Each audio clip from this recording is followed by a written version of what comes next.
देगलूर येथील पोलीस स्टेशनमध्ये ताणतणाव शिबिराचे आयोजन करण्यात आले। यावेळेस ताणतणाव शिबिराला मुख्य मार्गदर्शक डॉक्टर उत्तम इंगोले सर यांनी सर्व पोलीस बांधव तसेच पोलीस पाटील बांधव यांना मार्गदर्शन केले। BP आणि वेट तपासणीसाठी डॉक्टर नीलराज पाटील हे सुद्धा या ठिकाणी उपस्थित होते। गोपाल बंगरवार हे सुद्धा या ठिकाणी उपस्थित होते। कार्यक्रमाचे मुख्य संयोजक सुनील मदनुरे पाटील यांनी हा कार्यक्रम देगलूर पोलीस स्टेशन देगलूर येथे यांनी अरेंज केला। यावेळेस मोठ्या संख्येने पोलीस बांधव तसेच पोलीस पाटील, महिला भगिनी व होमगार्ड या ठिकाणी मोठ्या संख्येने उपस्थित होते। यावेळेस सुनील मदनुरे पाटील यांनी सुद्धा मार्गदर्शन केलं। तर आज पोलीस स्टेशन देगलूर येथे आपण ताणतणाव शिबिर चे आयोजन या ठिकाणी करत आहोत। याच्यापूर्वी पण जो स्टाफ जुना होता त्यावेळेस आम्ही 2 कॅम्प्स या ठिकाणी घेतलेले होते। कारण आपण दैनंदिन जीवनामध्ये काम करत असताना आपल्याला खूप ताणतणाव येत असतो आणि त्याला नेमकं ताणतणावापासून दूर कसं राहायचं यासाठी आमचं एक सेशन असतो। प्रोजेक्टरद्वारे आम्ही सगळं आपल्याला दाखवतो, स्लाइड असतात आणि त्यामार्फत आम्ही नेहमी प्रयत्न करत असतो।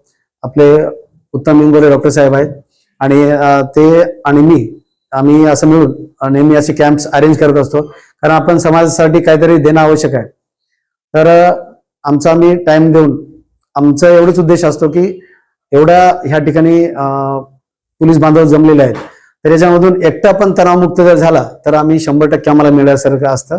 आणि आपल्यासोबत आज डॉक्टर पाटील सर आहेत, हे सुद्धा आज आपल्यासोबत आहेत। ते सुद्धा आज आपल्या ह्या ठिकाणी चेकअप करणार आहेत।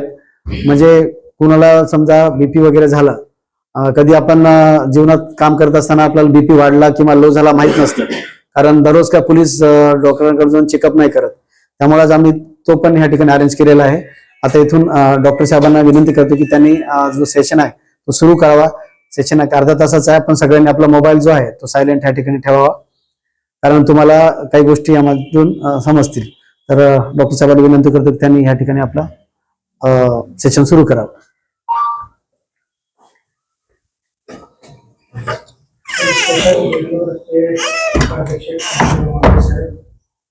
आपण जर सर्व जमलेले स्टाफ डॉक्टर नीलराज पाटील, मी आपला जास्त वेळ घेत नाही, हार्डली 20-25 मिनिटांमध्ये संपून टाकतो। मेन म्हणजे काय आहे की हा कार्यक्रम राबवण्याचं एकमेव कारण असं आहे की जेवढे काही डिपार्टमेंट्स आहेत त्या डिपार्टमेंटपैकी मला वाटतं सगळ्यात जास्त बिझी डिपार्टमेंट हे पोलीस डिपार्टमेंट आहे। आणि या पोलीस डिपार्टमेंटमध्ये मला वाटतं आय थिंक सर्वात जास्त जो होमगार्ड्स काम करणारे राहतात। आणि नेक्स्ट त्यांनी जे काम करत असतात ते पब्लिकसाठी काम करत असतात, पब्लिकच्या इंटरेस्टसाठी काम करत राहतात। परंतु जेव्हा तुम्ही पब्लिकच्या इंटरेस्टमध्ये काम करत असतात, एक राहते तुम्हाला पब्लिक, की त्या पब्लिकला फेस करावं लागतं। दुसरं असतं तुमच्या कामाचा व्याप, तिसरं असतं तुमच्या वरिष्ठांची मर्जी राखणे, आणि घर आहे। ह्या सर्वच्या सर्व व्यापामध्ये बऱ्याच वेळेस आपण जे काम करत असतो आपल्या शरीराकडे, आपल्या बॉडीकडे, आपल्या ह्याच्याकडे आपण दुर्लक्षित होत राहतो। माझ्याकडे जेवढे काही म्हणजे आपल्या डिपार्टमेंटचे येतात आणि त्यांना बऱ्याच वेळेस BP वाढलेलं असते। समजा तुम्हाला BP वाढलेला आहे आणि तुम्हाला शुगर जर डिटेक्ट झाली तर माणसाची विचित्र अवस्था होऊन जात राहते आणि त्यामध्ये नेमकं काय करायला पाहिजे सुधरत नाही। म्हणजे नेमकं ते करण्यासाठी आपण काय केलं पाहिजे नेक्स्ट, तर हे एक 10 ऑक्टोबर हा वर्ल्ड हेल्थ मेंटल हेल्थच्या रिलेटेड संदर्भ असतो। जेव्हा कधी आपल्याला इंजुरीज होतात, मार लागतो, मार लागल्याच्या नंतर त्या हील होतात सर्वच्या सर्व इंजुरीज, परंतु ज्या मनावरती आघात झालेल्या इंजुरी राहतात, माइंडवरती स्ट्रेस झालेल्या इंजुरी राहतात, मग त्या फॅमिलीला असतील किंवा डिपार्टमेंटल असतील, तर त्या इंजुरीज त्या लवकर हील होत नाही। आणि ह्या हील न होणाऱ्या ज्या इंजुरी आहेत त्याला आपण मेंटल स्ट्रेस, मेंटल डिप्रेशन ह्या गोष्टी म्हणतो। आणि त्याच्यासाठी उपचार नसल्यामुळं त्याला फक्त अवेअरनेस एवढाच एक उपचार आहे, आणि अवेअरनेस कोणी करत नाही आणि कोणाला वेळ बी नाही। नेक्स्ट तर ह्याच्यामधून ह्या पद्धतीमधून जात असताना जेव्हा माणसाला एकदा स्ट्रेस येतो, दोनदा स्ट्रेस येतो, किंवा तिसऱ्या वेळेस स्ट्रेस येतो, आणि किंवा सतत स्ट्रेस ताणामध्येच राहतो. कारण ही ताण अशी गोष्ट आहे, जेव्हा तुम्हाला एखादी गोष्ट मनामध्ये माइंडमध्ये क्लिक झाली आणि ती जी गोष्ट घडलेली असते ती निघायला खूप वेळ लागत राहतो. तर ती काढायच्या ऐवजी ती बार बार जेव्हा ती एखादी गोष्ट आपल्या मनावरती आदळत राहते तेव्हा मग माणूस असा उदास होत राहतो आणि तो कम्युनिटी पासून दूर होत राहतो.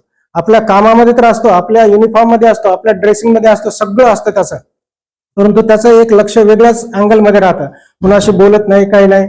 अशा परिस्थितीमध्ये जात असताना एक शेवटची स्टेज येते की सुइसाइडल सुद्धा, आणि सुइसाइडचे सुद्धा अटेम्प्ट खूप साऱ्या प्रमाणात झालेले आहेत. पोलीस डिपार्टमेंटमध्ये आहेत, डॉक्टर मध्ये सुद्धा आहेत. नेक्स्ट.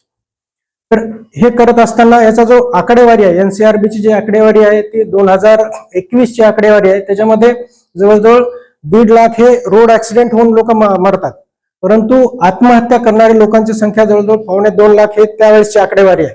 आता तर त्याचं प्रमाण खूप प्रमाणात वाढलेलं आहे. म्हणजे आपल्या देशामध्ये ऑलमोस्ट 500 ते 1000 लोक हे आत्महत्या करतात. कारण ही आकडेवारी आहे, आणि जी आकडेवारी तुमच्यापर्यंत आमच्यापर्यंत येत नाही असे तर किती अनगिनत आकडेवारी आहे. नेक्स्ट हे पोलीस ऑफिसर ज्यांनी सुइसाइड केलेली. तर ह्याचे कारण काय? There are number of reasons. हे एक आहे की स्टुडंट्स असतील, या सगळ्यामध्ये प्रकार नाही, हे प्रकार आत्महत्याचे प्रकार हे सगळ्या ठिकाणी पसरलेले आहेत. नेक्स्ट. हे कारण झाल्याच्या नंतर मग माणसाच्या मनावर होणारे परिणाम काय? जसं मी सांगितले की त्याच्यामध्ये माणूस हा अलिप्त व्हायला लागत राहतो. माणसाला कुठल्यामध्ये जेवणामध्ये इंटरेस्ट राहत नाही ना, कामामध्ये इंटरेस्ट राहत नाही ना, कुठल्या गोष्टीमध्ये इंटरेस्ट राहत नाही. नेक्स्ट.